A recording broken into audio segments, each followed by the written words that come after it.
Hello, and welcome to another episode of the William Branham Historical Research Podcast. I'm your host, John Collins, the author and founder of William Branham Historical Research at william-branham.org, and with me I have my co-host, minister, and friend, Chino Ross, pastor and the voice of the Understanding Scripture and Truth by Chino D. Ross YouTube channel. Chino, it's good to be back, and today to step on a whole lot of toes. You and I talked about this a few times in the past, and we talked about it just before the podcast, but this idea of going to these massive churches. You know, when growing up in this Branham religion that I escaped, the churches were somewhat of an isolationist mindset. They weren't fully secluded, but you didn't find too many bring a friend days at the church. And so the churches were kind of small. And I'll never forget, I was going up this one mountain in the Ozarks to this old Branham church. And the people were so backwards that as they were paving that road up the Ozark Mountains, there was a tree right in the middle of the road. And rather than move the tree or cut the tree down, they actually paved the road around it. And you got to the top of a hill, there's this little church up there with a handful of people in it. And I went to another church that was literally in a Boy Scouts clubhouse. This little tiny building, concrete block building. We all sat in the same folding chairs that the Boy Scouts did. So that's the mindset that I grew up in. And then to leave this and go out into the world of denominations, it's totally different. The churches, a lot of them have, a lot of them are bigger, more plush. I remember, sitting in my grandfather's church at the Branham Tabernacle, these really hard seats. I remember back before there was any cushion in them. And you compare that to the modern, it almost feels like recliners in the churches today. It's a world of difference, right? I try to take it all in and try to understand it. And it's difficult for me to understand. But today, I'm interested more, I think, to listen to you, just to hear some of your opinion, than I am to talk about it. But needless to say, I am aligned with you. I do not really agree with these massive churches. I'm not a fan. I'll say it like that. I realize that there's a place, and there are some people that get help. But if you're in a massive church, there's just so many things that you're missing. And I have a lot to think through and a lot to talk about, but I am glad to talk about this with you today. So let's talk about megachurches. Well, I don't know that you'll do that much listening, John. You're as much a speaker as I am. You always have plenty of thoughts that come to your mind and plenty of contributions to make. The last few weeks, without even trying, somehow we have been on a little bit of a roll as I looked at Hobart Freeman's life and ministry and looked at some really odd ways. And we played clips earlier that demonstrated this, saying how Hobart came up with his messages. So that was one of the things we looked at. How does your pastor come up with his sermon?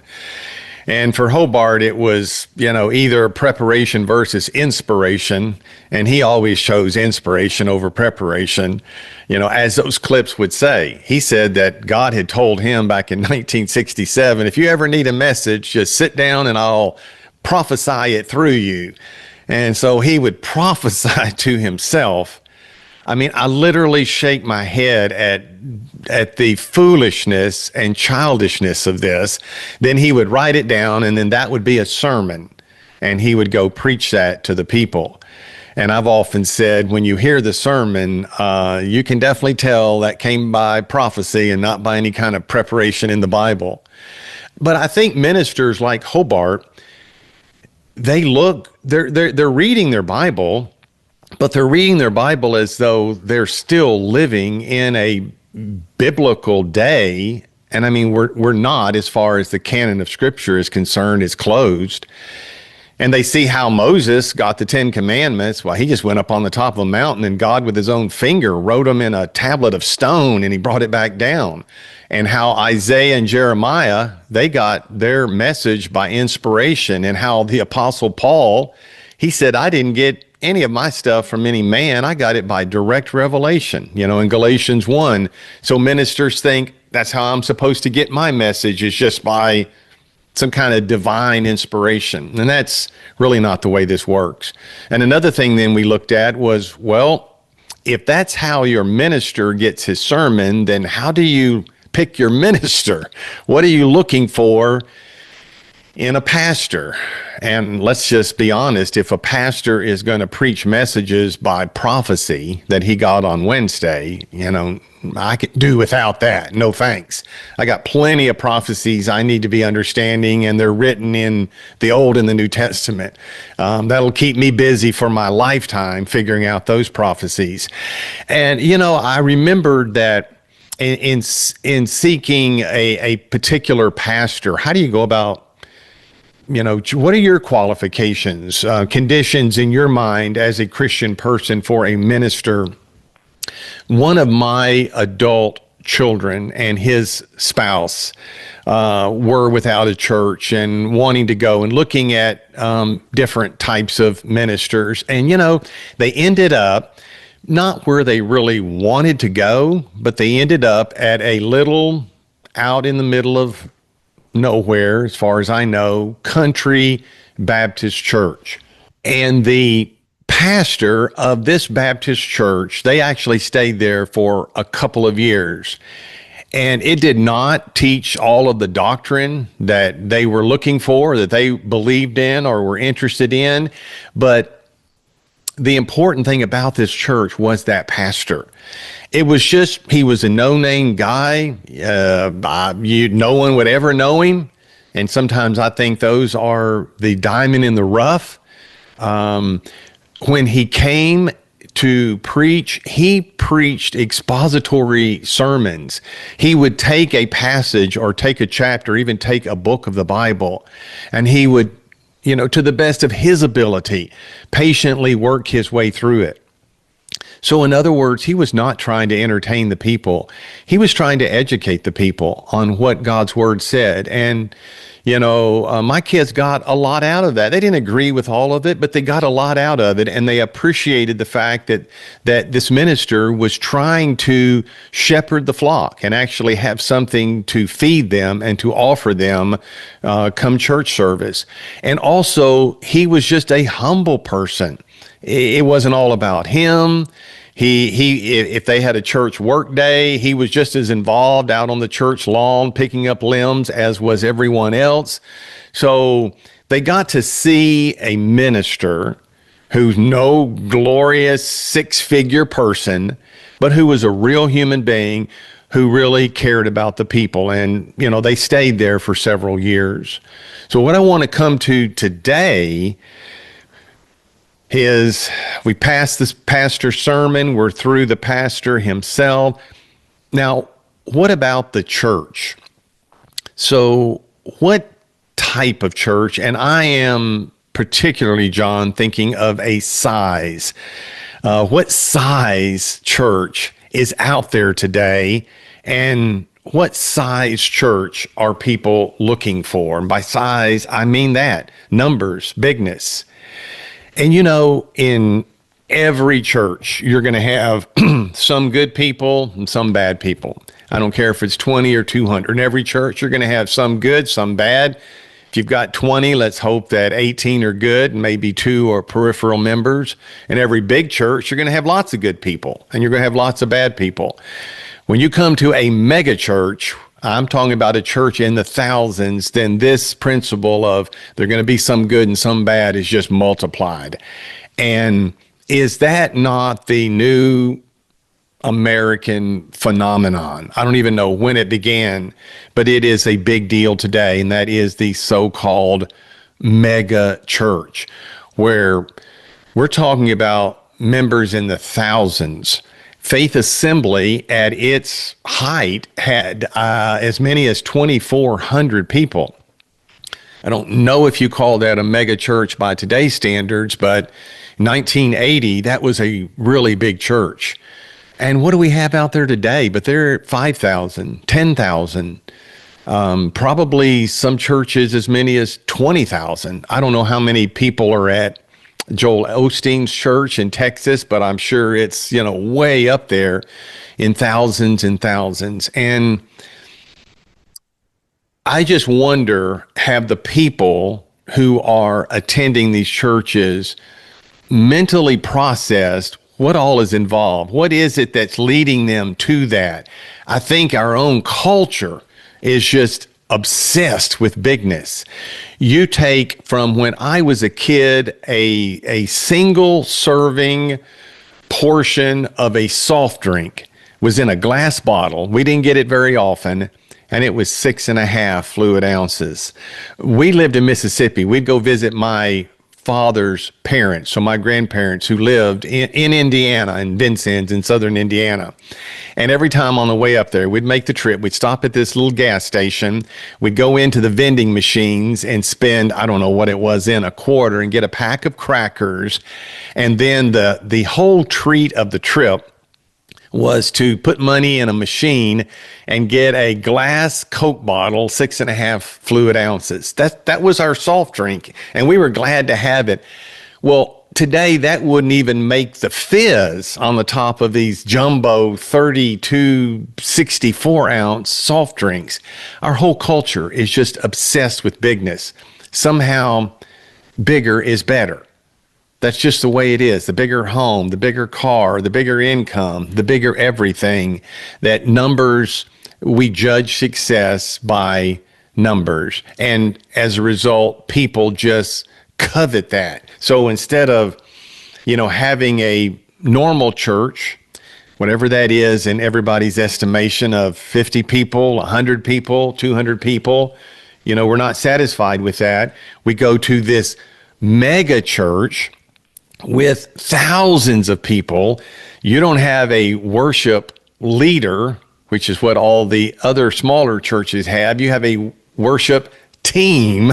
You have a team of people up there, and they fill up the entire stage, and that's what it is. It is definitely a stage, and it seems to be a lot of performance. And, I'm a part of American culture too, although I'll say up front, and I may offend people, but I just have zero interest in mega churches, and theologically, personally, zero tolerance for them. I do think they probably do more harm than good, more damage than good. But I'm a part of the same American culture where everything is big. Our homes are bigger, our bank accounts are bigger, everything is bigger.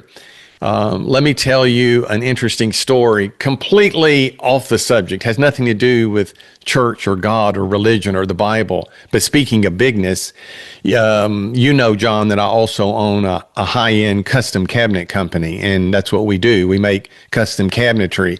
So I have a client that we've just signed a contract to do business for, and we're going to work for her towards the end of this year or early next year. And I got her through a mutual friend. The builder of the addition she put on her home is a fishing guide. And that's one of my other businesses. I'm a charter boat captain. As a matter of fact, this friend of mine that got me this job is actually guiding, I think as we speak. It's this time of year, so I'm sure he is up on Lake Erie doing charter trips for walleye fishing up on Lake Erie. So he had worked for this lady. This lady was looking for a particular person to do this project for her. And my friend says, I've got a friend who's a perfect guy for you. So here's the story. This lady, she lives in southern Kentucky. She lives on a 500-acre farm. That's a big farm. She built a big, beautiful new house just a couple of years ago, a 3-story detached garage that looks like a house. When you pull up to it, you have to go around the back to pull into it. And once she lived in her house for a couple of years, she realized that her master closet, and she's not married, she lives there alone, her master closet is not quite big enough. And I've been in her master closet, and I did not stretch a tape on it, but maybe it's, I don't know, 10 feet by 12 feet, 10 feet by 15 feet. You know what our closets looked like back in the 1960s and 70s. You could barely get a couple of jackets in there. So she's got, a decent sized closet. It's not big enough. So she hired my friend to come and put an addition on her home. And the addition on her home measures 24 feet by 26 feet. And it's nothing but a master closet. And so I met her a few weeks ago, went down there to look at the job, bid the job. We got the job. We've got a signed contract. And now we have a room 24 feet by 26 feet, 9-foot ceilings, floor to ceiling, wall to wall, plus a 12-foot island, granite countertops. This is a master closet. You talk about bigness. You talk about mega churches. This is a mega closet. Now, as I met the lady, went through the house, snaked my way through the kitchen, down the hallway, through the laundry room, through the existing master closet, into the current one, I told her, or actually I asked her, what's your plan on getting anything in that room? You saw all those turns we made. Cabinets can't bend, neither can granite countertops. What are your thoughts about getting cabinets in there? Oh, we didn't think about that. I said, well, that's one of the things I do on every job. How are we going to get these monster cabinets in there? We got to take a window out, back a truck up to it, through the landscaping. They have a tree planted right in front of the window. She said, I will just move the tree. This lady has plenty of money. She said, we'll just move the tree. You can unload the cabinets. We'll put the tree back. She has 10 floor to ceiling, 9-foot ceiling Lazy Susans to hold her shoes. So this is every woman's dream closet, but you got to have money to fill it up too. And I think she does. So yeah, it's a society of bigness. Everything, we want to supersize everything. So we've become supersized Americans with supersized health issue problems and supersized health industry and health care problems because everything is so big. So here's what we want to talk about today, John, a little bit about mega churches. My first YouTube channel got taken down by the cult. I think I've told you about this. I lost the entire channel, lost pretty much everything that I'd done. And I was debating, do I even put it back up? What do I do? Do I start a new channel? And I can't remember how the idea came, but basically I started working with Naomi Wright of Be Emboldened. And we decided we were going to do a podcast together, and I did it in my closet. I wish that I was recording in that closet now so that you could compare it to what you're describing. It was so small. I was hitting my head on the back of it was a curved ceiling. I'm hitting my head on the back of it, hitting the wall behind me as I was talking. If I ever leaned back, I could barely fit in this thing. And I was, at the time, I was restoring an old boat. And I had taken a lot of the upholstery out of that boat and got me some soundproof insulation. So in this tiny, tiny closet, I stapled soundproofing insulation around it. Anyway, I made this little tiny thing, and I was just kind of crouched in it. That's how big this closet was. And if you compare that closet to to the one that you just described, it's like describing the churches that I went to in the cult compared to the ones that I went to after the cult. It's a little bit crazy. When I left this Branham organization, I started to try to piece together not just what they did to my head, but everything. I was interested in learning everything. And I began studying all of the churches, and I started going to different churches, and some of them small, some of them big.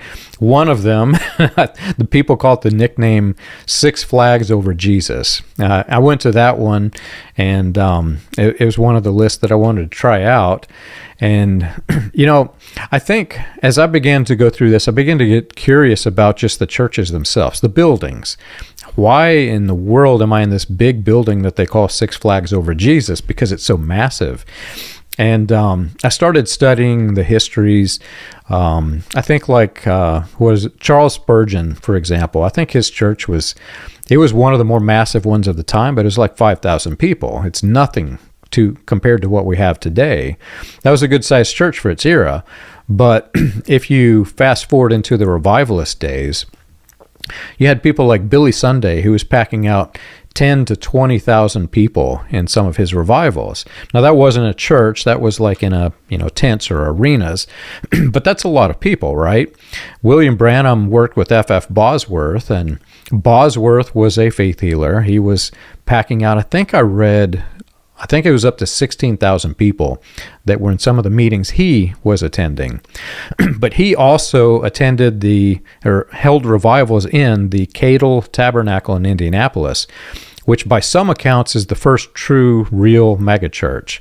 It predated Aimee Semple McPherson's Angelus Temple by a few years, and it was planted in, Indiana. There's some history there. If you study it, it's a little bit weird. I talk about it in a couple of my books, but there's some real sketchy details as to how this guy, E. Howard Cadle, no-name shoe cobbler from Chicago, who worked in a casino, and suddenly he got this massive amount of money and planted this massive, I think it was 10,000 seat church called the Cadle Tabernacle. And if you study that history, especially if you study D.C. Stevenson, who's notorious in the Klan, all of the human cannibalism, the prostitution, all the weird things that were tied to that church is a little bit weird. It was the Klan headquarters. And Cadle Tabernacle, E. Howard Cadle was a person who was connected to Branham. Branham was working with him. Branham says he was close friends when he was pastoring a church in Milltown, Indiana. And so it's a weird history. It's a rabbit trail if you want to go down it. But then Aimee Semple McPherson, who was also in an organization, the Foursquare Gospel, which was deeply connected to Branhamism. She predated Branhamism, but Branham whenever they held the 50th anniversary at her Angelus Temple, the 50th anniversary of modern Pentecostalism, or the Azusa Street Revival, Branham was one of the keynote speakers at that church. So you start looking at this and you compare E. Howard Cadle to the Angelus Temple, and then now you've got all the way up to Joel Osteen and his massive megachurch. Joel Osteen's church is, I don't know if it is the biggest, but it's one of the biggest in the world. And his father, John Osteen, was part of this Branham revival movement. He was, I've got newspaper articles on the website. You can see him. He's preaching at the Branham headquarters church in Shreveport, the Voice of Healing headquarters, but at that time it was Branham's organization, if I understand the history correctly. But he's planning this church that would become John Osteen's church. His church would not have existed if not for the Full Gospel businessmen who were sponsoring Branham and Osteen and all of these guys. I mean, it was the funding entity behind creating these mega churches.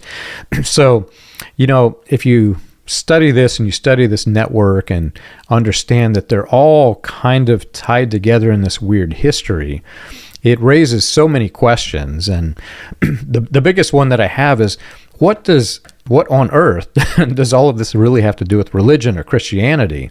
You're talking about from the Klan to the entertainment, filling seats. None of that really has anything to do with Christianity. Yes, it's isn't it just big American business? It's the known as the evangelical complex now.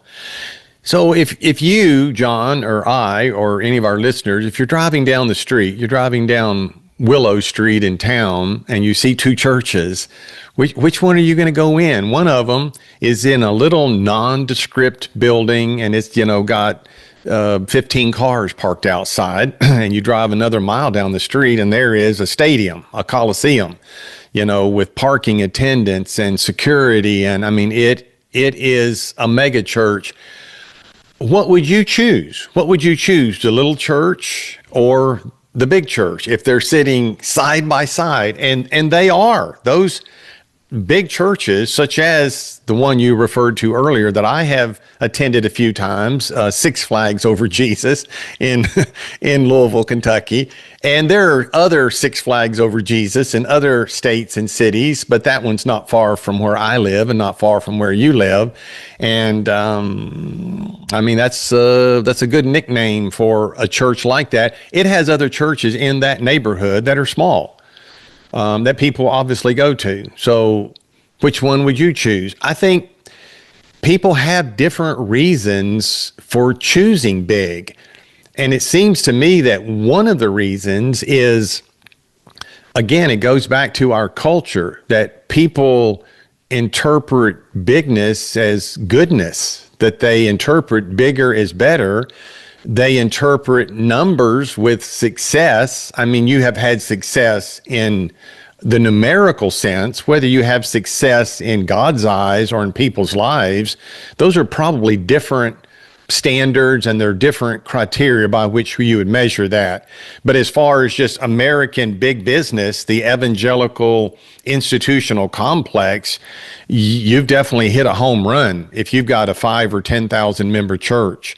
And so I think some people choose big. They choose these churches because they want to be with a winner. You know, who wants to be with the loser next door there that has 15 cars in the parking lot? You know, isn't that just kind of the way we're wired as Americans? Our mind tells us that guy with the 15 cars, he's a loser. But this guy with the fleet of luxury automobiles and the staff that surrounds and insulates him at the big church next door, he's a winner. I mean, we want to hang out with whatever the end thing is. We want to hang out with what's happening. We want to hang out with the winner. But I think that our whole mindset is probably not very healthy if that's the way that we think. If we think that by definition, bigness is better, well, we definitely missed the boat on that. The Bible would have a whole lot to say about bigness and betterness, that they're not necessarily equated at all. As a matter of fact, I would say not always, but more times than not, that's probably not where you're going to find better, wherever you find big.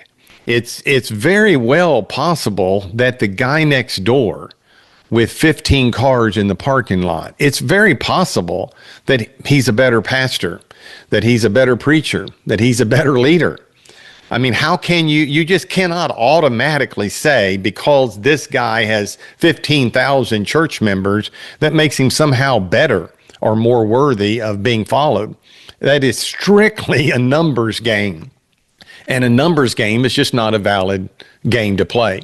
So I would challenge people to think about why they're choosing a church. As I gave the illustration earlier with a couple of my kids, you know, there were, I'm sure, bigger churches around, but they chose a smaller church, and for a variety of reasons, but one of them had to do with that leader up there. Is he going to be someone who opens God's word and does to the best of his ability with whatever his training and background and schooling and knowledge and experience are?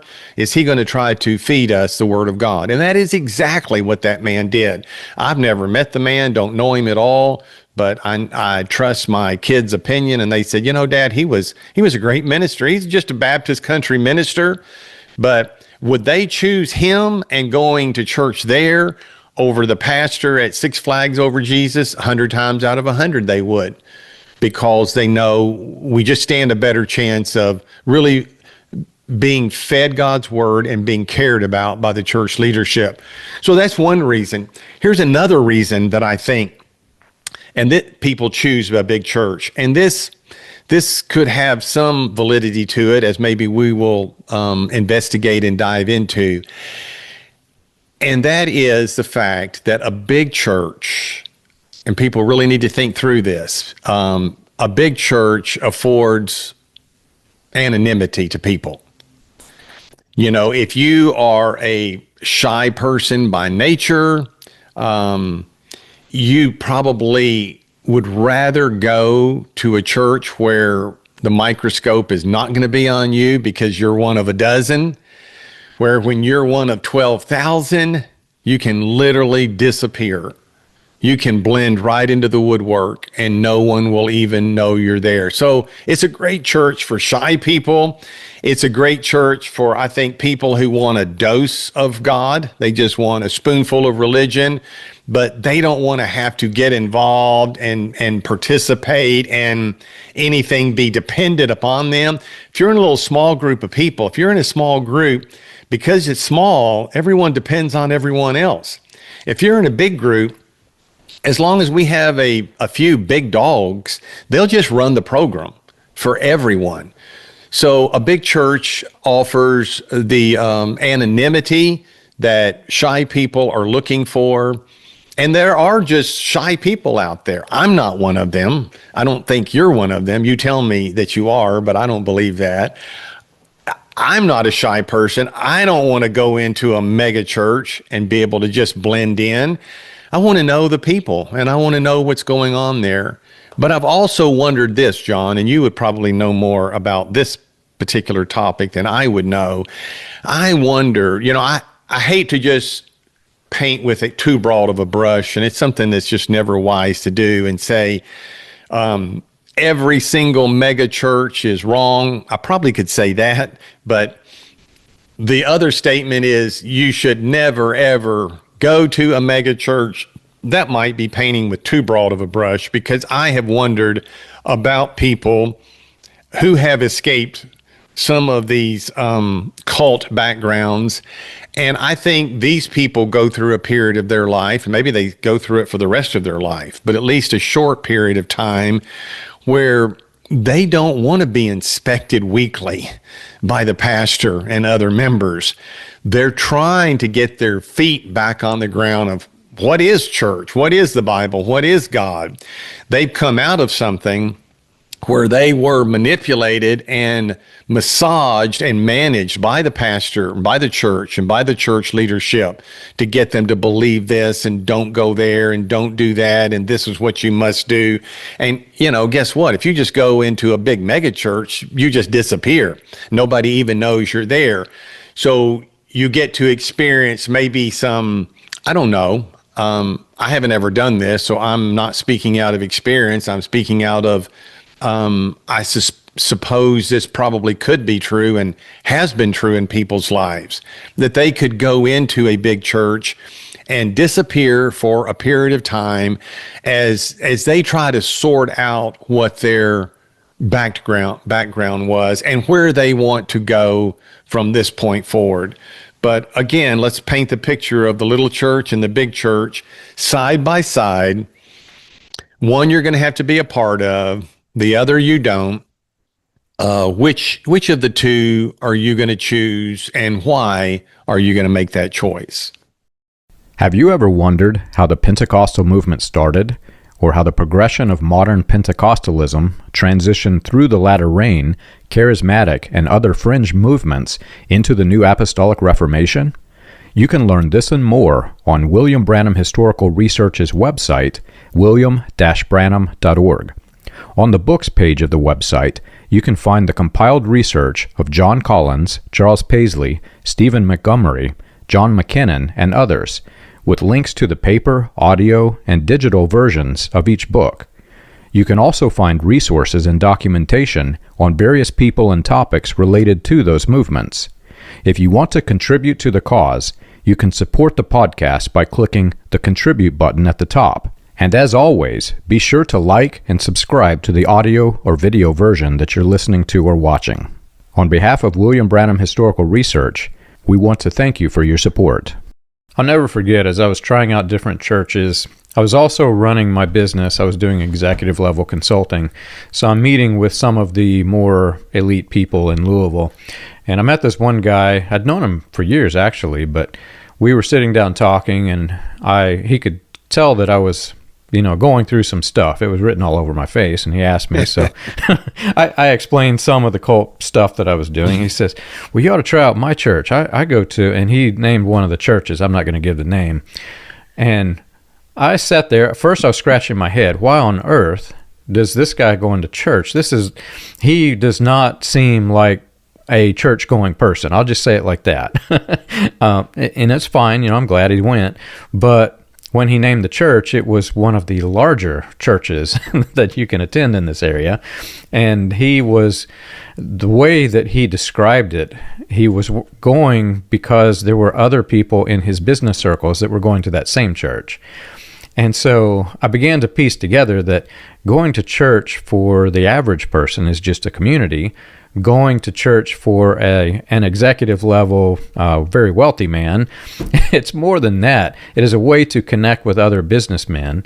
And yes, I'm not going to say that it's bad that they're going to church, but I have to question the reasons why they're going to church. And so I went to the church, and I'll just say like this, it wasn't for me. And I went to this one church, and there was, as I sat down in the seating, there was, like at the basketball games, they've got those big TVs, like hanging in a cube in the middle of the auditorium. So you're sitting down in the stadium seating. You can see in the distance, you can see the platform where the preacher speaks. And then here's the preacher. Well, on this massive screen, I caught myself just watching the screen more than I was the speaker who's in the distance beyond this cube. And what he said was good, but I couldn't do it, man. It felt like I was in a sci-fi movie. And then the irony is, after I left this and I went to another church thinking about the sci-fi movie, I go to one, and it's like, I sat down in the stadium seating, and the pastor came out onto the stage, and it was a hologram. And I'm thinking, oh my gosh, man, now I'm in a real sci-fi movie. It's a hologram. And why on earth am I sitting here listening to a hologram? It was like I had left Mad Max from the Thunderdome, and I went to this other one. But anyway, all this to say, there's a wide variety of churches. Some of the bigger ones are not for me. I do not like sitting in a place that reminds me of Mad Max and the Thunderdome.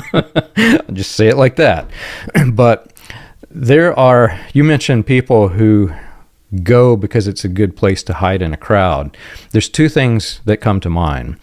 The first one is, almost every one of these churches that I've mentioned along this way, I'm being careful because I know former members that go there specifically so that they can blend into the crowd. They won't be spiritually abused because they're just a number. That's all they are, is a number. And they do get a lot out of it. I'm not going to say that they don't, because they'll tell me, the things that they've learned, and they're excited. They say that there's a community there. I guess I just wasn't there enough to experience it. And how do you do it when there's 10,000, 20,000 people there? I don't know, but they do enjoy it. So I'll say it like that. But on the flip side of that, the spiritual abuse is so widespread that I have attended some of the smaller churches not wanting to go to Mad Max's Thunderdome over Jesus. And the minister wanted to just really get into my business. And I had left a cult, man. I had left a church where that was the way it was. They were all about your business. And now I go to this, I'm not going to mention the denomination, but the ministers they even preached how if you neglect to let them get into your business, you are avoiding the Spirit of God. And I'm sitting there thinking, no, man, you are not the Spirit of God. And long story short, I ended up leaving that one. But there are people who, like you say, they do blend into it because you go to one of these massive churches, there's this feeling of safety. It's like a safety blanket because you're sitting there in a crowd. You don't know the person next to you. You may have never even seen the person on the other side.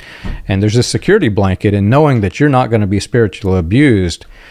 And yet, look on the news at the people who are being spiritually abused and even physically abused in these mega churches. It blows your mind. Yeah, well, that's why I hated to paint with too broad of a brush. I'm sure there are people that go there and get something out of it. And for those very reasons, what I'd say is I hate, John, that they have to feel like because I've been abused, I need to go to a big church so I can hide and not be abused. I mean, if that's why they're there, the very reason that they're there shows me the trauma that they have come out of in their past life, or they wouldn't even be in a big church, and we could say hiding out in a big church. But yeah, I just think that the big churches, there are so many problems, as you were just explaining with your Mad Max diagrams. The church loses focus of its mission. I mean, hasn't it just become a big business run like any other corporation where the bottom line is crucial? They have church accountants, they have church attorneys, they have church personnel. my wife and I, when we drive by these, and not just mega churches, let's beat up some of the denominational churches for a few minutes too. Big denominational churches that might have, well, big by their standards, might be 400 or 500 people. But I look at this cathedral that they're in, and my wife and I both, we just shake our head and I, I say, I'm 100% opposed to that. Do you know how much money, how many assets are sitting there just in the real estate of that church? Whether it's a mega church that literally has built a football stadium or a coliseum, or whether it's a big denominational church that has pillars and steeples to heaven, and stained glass window and imported marble from Italy. And I shake my head and say, this is not what church is supposed to be like. This is not the Christianity that I read about when I open my Bible. If you've got that kind of money, spend it on something that's eternal. Invested in the lives of people, invested in the help of missionaries in foreign fields. Do something worthwhile.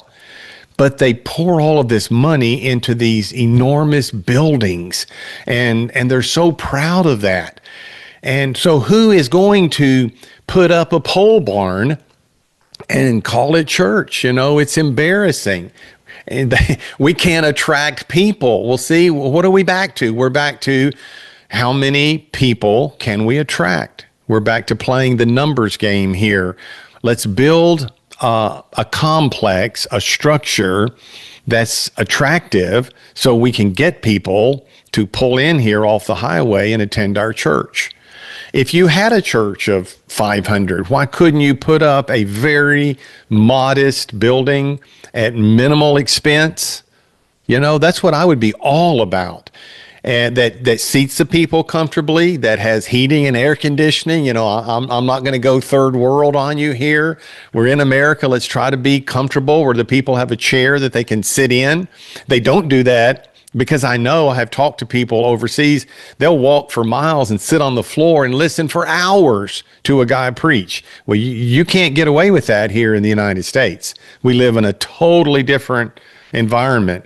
But if I was a part of a church, and I know, so you've got several hundred people, there is a pretty good amount of money coming into that church. I don't want it spent on the church building, and I don't want the minister to have all of those hundreds of thousands of dollars either. I want him to be paid sufficiently and adequately, and then let's do something good for God's kingdom with this extra money that we have. So, looking back on Dr. Freeman, since this is the topic that I have been on with you for a long time, he started just as a home church, John, just a small home church, met in his own living room for a number of years. But he felt that he had this end time message, and I know he was just itching to grow it and to get out and to get bigger. And maybe every minister in that situation has aspirations for bigness or something. I don't know. I don't think all of them do. I know some who don't have that aspiration, but he did begin to grow and got bigger and bigger and bigger and ended up with several thousand people in his own church. And so these big churches you and I have just talked about, where they have thousands of people, and you said, well, I guess there's some kind of community there, but I'm not exactly for sure what it is. I'll tell you exactly what they do. Do you know what they do? They recognize something isn't right. They recognize we're too big for our britches and we're too big to really serve the people. And so you know what they do? Then they start little home groups. And you have the church divides up during the week, depending on where you live in the city. You have a little Bible study, a little Bible group that might have 50 people in it, and you meet in brother so-and-so's house or in sister so-and-so's house. And what that tells me is that there is a recognition that there's something wrong with this bigness program, because they realize we can't have this intimacy we need with these people. So we're going to have during the week our own little cell groups or our own little home groups. And if it's flashing in somebody's mind that, hey, wait a minute now, on the day of Pentecost, 3,000 people were saved. Well, that's true, but you need to carefully read the first 2 chapters in Acts. There were 3,000 people that were converted, but there was no building that held 3,000 people. If you read the end of Acts 2, it said that they went from house to house, breaking their bread. They did eat their food with gladness and singleness of heart, and God was adding to the church daily such as should be saved. There were the 11 apostles, the new replacement apostle, Matthias, and there were 108 other people in that upper room. There were 120 people in that upper room who were all filled with the Holy Spirit on the day of Pentecost. Peter wasn't the only one out there preaching. Luke is just giving us a bare bones outline of what happened on that day. There's not 3,000 people standing right in front of Peter that could even hear what he's saying. All of those people in the upper room were a part of what was happening on the day of Pentecost. So yeah, there were 3,000 people that ended up getting converted, but then where did they go after that? They went to what the New Testament talks about. Believe it or not, they went to home churches. Paul in 1 Corinthians 16, Paul again in Romans 16, I believe, talks about the church in the homes of certain of the early disciples. And you find that reference on a half a dozen different occasions there in the New Testament epistles. People were a part of a home church. And I know people say, well, that was back then. Well, now we are today. I don't know, John. There's a woman, I'm sure you know her, and I'll tell this little story because she's told it herself. And I just think I have a lot of respect for her because of the story she told. She's an investigative journalist who does her own podcast called The Roys Report. And her name is Julie Roys. And if you do a little study of Julie Roy's background, she's actually, I think she was educated at Wheaton College. She worked for Moody Bible Institute radio program, I think. You know, she's trained in her field in investigative journalism. She's got some degrees. She's a smart lady. She knows what she's doing. She's done a lot of podcasts.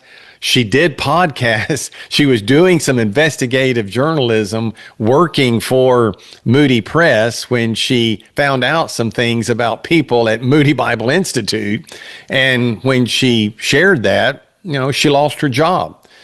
And so then she said, well, I think this is just what my calling is. I'm just going to keep digging and see what I can find in all of these mega churches and mega ministries. And she's actually done a fantastic job.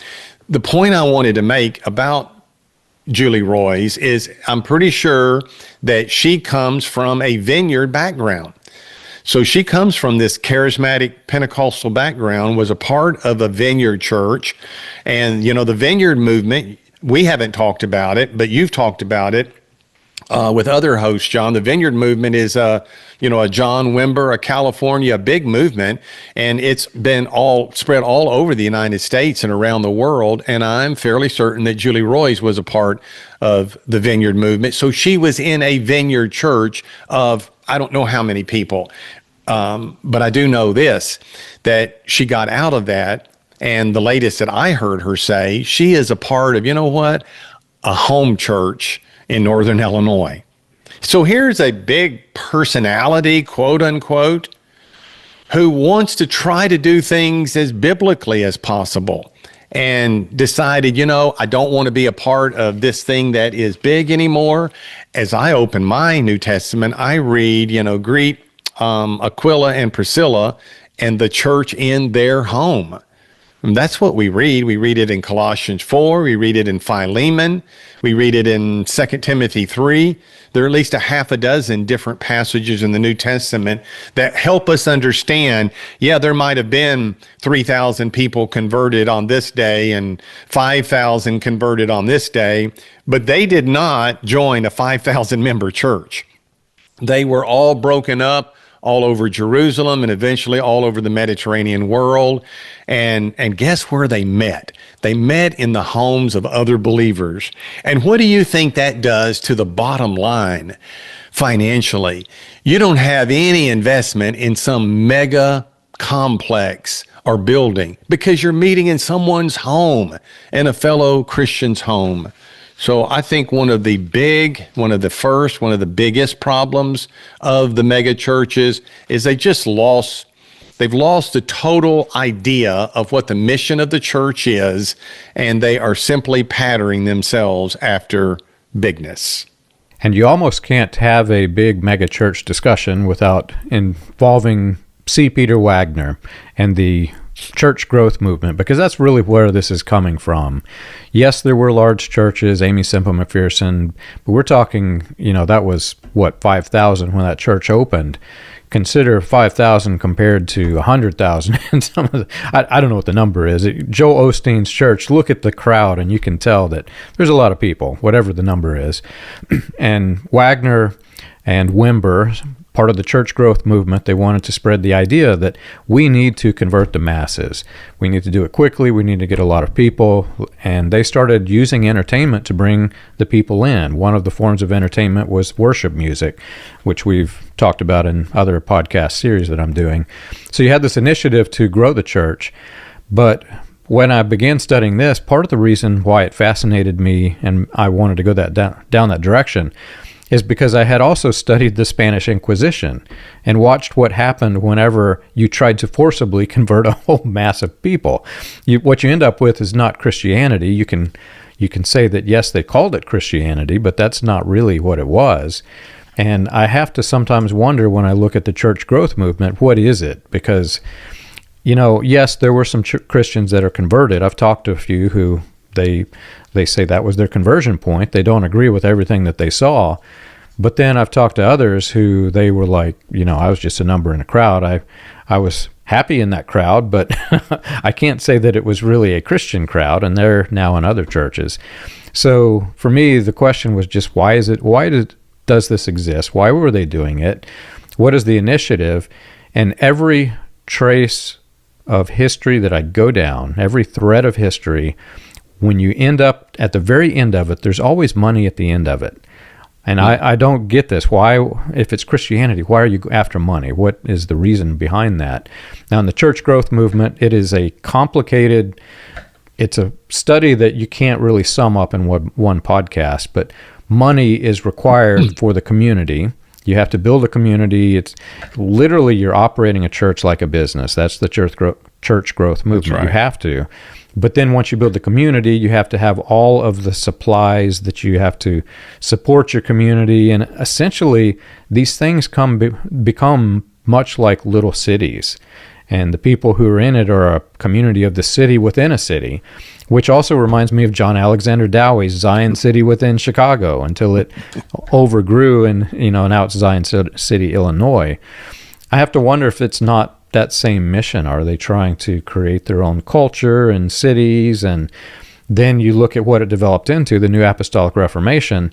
Now you've got dominionism. You've got this idea that you want to go conquer the governments and change our culture to meet your religious standards, some of which are good, not all of which are good. And I look at the mission, and like you said, this is not the same mission that Paul had. It is a mission, but it's not the same one that Paul had. You're right, John, because you've got a curious mind. You've asked yourself questions, why and from where did this come?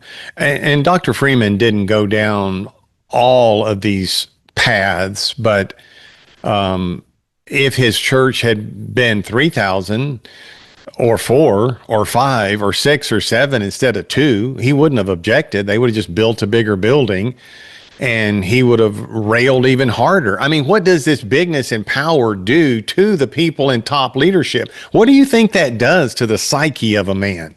A man who was preaching to a dozen people in his living room. What do you think it does to the psyche of any human being, not just Hobart, William Branham or Oral Roberts or T.L. Osborne or Joel Osteen or Stephen Furtick or Robert Morris or any of these guys who have these monster mega churches? What do you think that power and that bigness does to those men in top leadership. I mean, it cannot help but go to their head.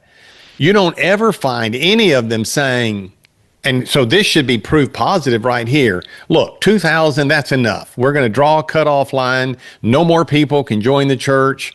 We'll start a separate church, and, this guy can pastor that. 2,000 is enough for me, or 500 is enough for me, or 200 is enough for me. Have you ever heard any minister draw the line and say no? No, they don't do that.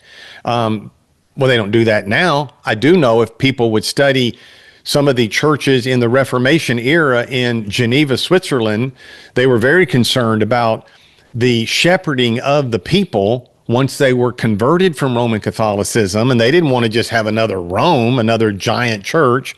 I know over years, Presbyterianism and Lutheranism kind of became all of that, but not in those early days. So in Geneva, Switzerland, which was a stronghold for the Reformation, for people who were leaving Roman Catholicism and converting to Christianity. It was a stronghold, and in a good sense. And so they just capped the number at 50. Every local group would have 50 members, and then we would put a leader over that. There were men who were writers and theologians and the apologists of the Reformation who were very well known, who went down in history like Melanchthon and Calvin and John Knox and Martin Luther. But none of them were pastors of 10,000 member churches. They became famous, especially later, because of their writings, not because they had some huge mega church.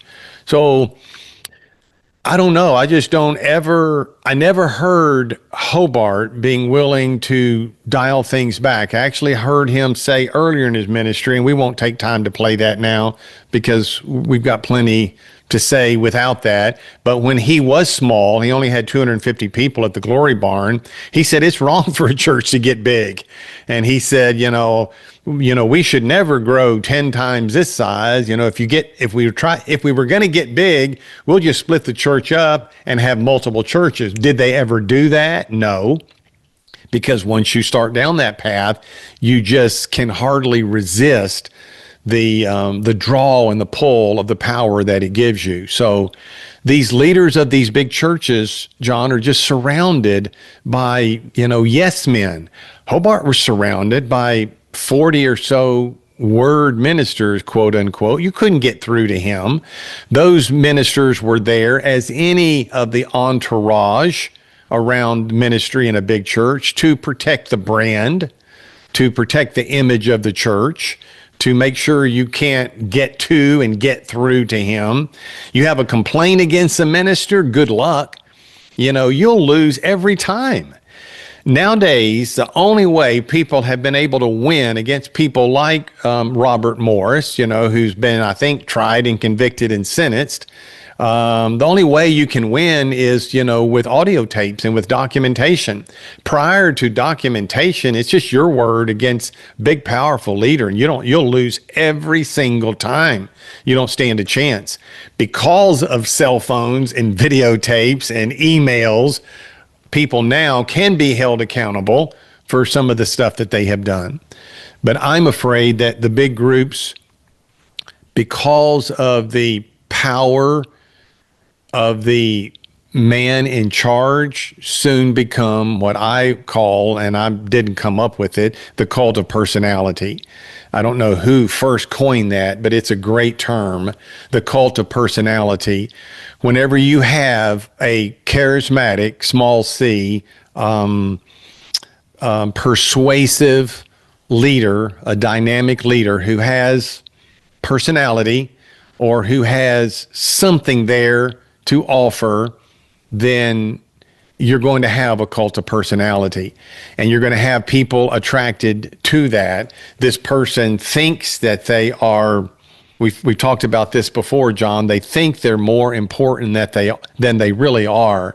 And, I'd be the first to tell everyone, if you ever for a moment as Hobart did. We played clips of his, and we know Branham thought he was more than he was. If you ever for a moment think that you are, I don't know, the fulfillment of some Bible verse or some Bible prophecy, if you think you are the fulfillment of some Bible prophecy, you need to sniff some smelling salt and wake up and come back into reality and realize none of us are that important that any of us are the fulfillment of any Bible prophecy.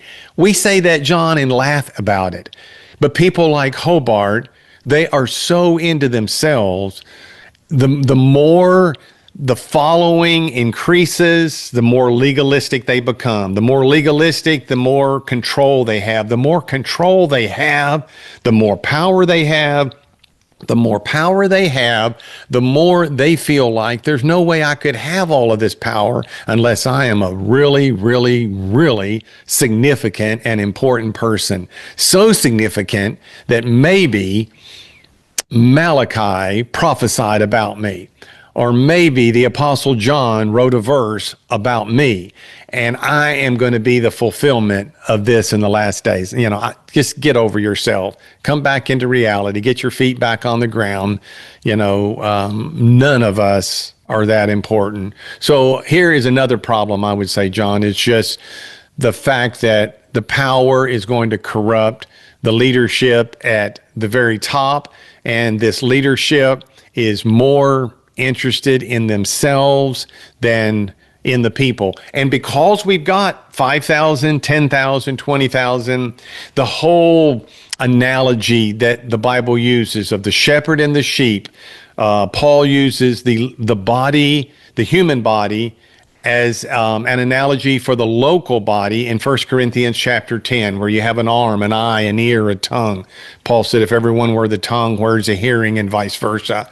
If you've got 20,000 people, you have totally lost that analogy of the intricacies and the interworking of the human body, and therefore the members of the body of Christ in a local church.